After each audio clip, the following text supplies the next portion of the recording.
Well, closing arguments are set to start tomorrow in the federal trial of hip-hop mogul Sean Combs. The case could be in the jury's hands as soon as Friday. ABC's Rena Roy has the latest from Manhattan. Soon the fate of hip-hop mogul Sean Diddy Combs will be in the hands of 12 New Yorkers.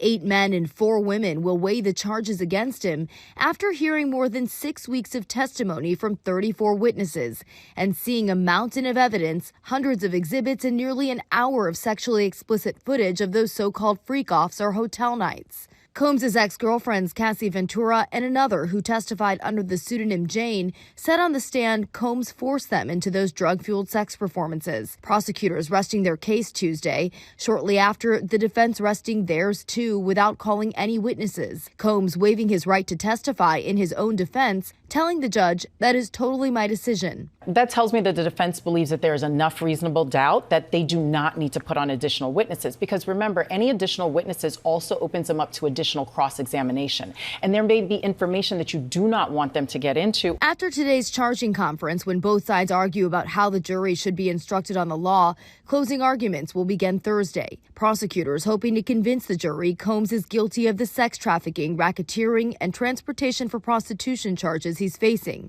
arguing Combs and his associates used his business as a criminal enterprise to lure and traffic Ventura and Jane. In a letter to the judge this morning, prosecutors said they would not include the attempted arson and attempted kidnapping elements under the racketeering charge in their closing arguments, signaling instead they'd push sex trafficking and forced labor as primary predicate acts the jury could find to convict Combs on racketeering. Combs has pleaded not guilty to all charges against him and has maintained all sexual encounters were consensual.